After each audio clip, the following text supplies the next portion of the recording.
having Morinda citrifolia in Rajasthan may be having actually resistant to drought. So in addition to salinity, this particular, you can say, variability can contribute to the drought resistance when we go for, you can say, large multiplication at the national level, not only in some of the states actually of the country. Now when we go for conservation, now this is another thing. As per the results which Dr. Singh showed, the viability of the seed remains only for 8 months. So this means that nobody has tried to understand the storage capacity actually of the seed and what is the strategy which should be followed for conservation of Morinda. In case it is normal orthodox seed which can tolerate the desiccation for a long period, then it is very simple. You just keep it actually low temperature and whatever, the material will be stored. But in case of the Morinda species, it is something more. They are not true orthodox seed, and the results of Dr. Singh shows that they are intermediate, and we have to follow a different strategy. And I think biotechnology comes to play a role in this particular area. And from my observation, the cryopreservation is the only possibility.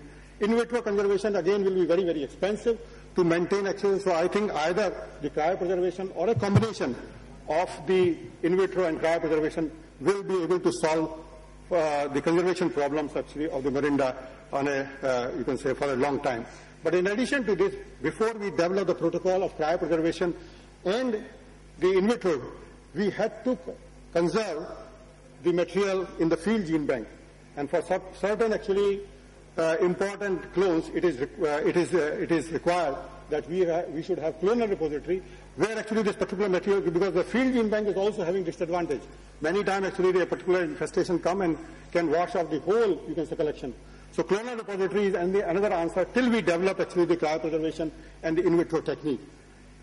I was also talking about the distribution and the variability which is responding actually in the nature. That has to be identified. And no effort has been made into in situ conservation also, which is another approach which can be followed. But as per the record, no efforts have been made. Surveys needed to understand the extent of distribution of Morinda, because this is all hearsay, no documented information, type of the variability. Again, I said that before we start this exercise, we have to develop descriptors, which will be helping in the characterization of the variability, and the descriptors which will be helping in identification of those characters which are important from breeding point of view or from genetic point of view. And after that, actually, the whole variability has to be mapped, and then only we will be systematically starting actually. So potentially valuable population under threat. So there may be potentially valuable population which may be in minor islands which are not habited, and they are important. So they need protection. So in situ conservation following habitat approach is needed for protection or perpetuation of these populations in collaboration with the Ministry of Environment and Forest, I think, because the Biodiversity Authority has gone.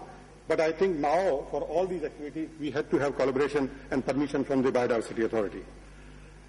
Ex situ conservation, I said that in the field gene bank, as per our record, Kari maintains 12 accessions, and I don't know what is the success rate.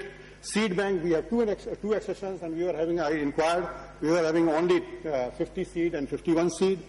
And now actually I also discovered that it is intermediate in nature, so I don't know the fate actually of those.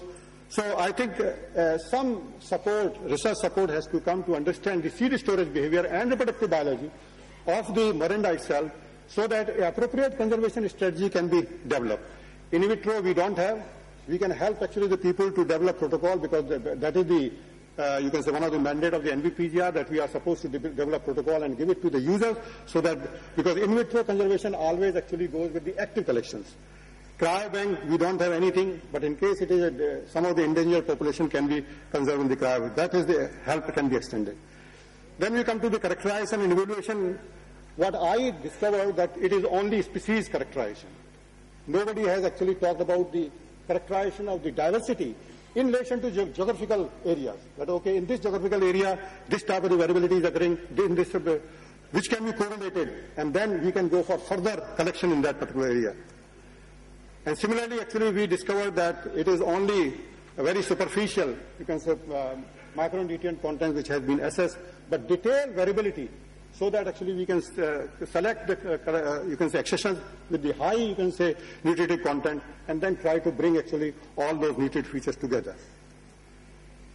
I think Central Agriculture Research Institute, they are doing some evaluation exercise, and they have actually as Dr. Singh reported, some actually extraction which are tolerant to salty soil and salt sprays, fruit juice rich in iron, and sources of abscisic acid, etc.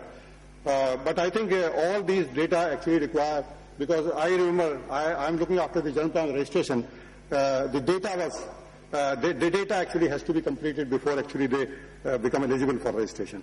These are the two exceptions which are actually there.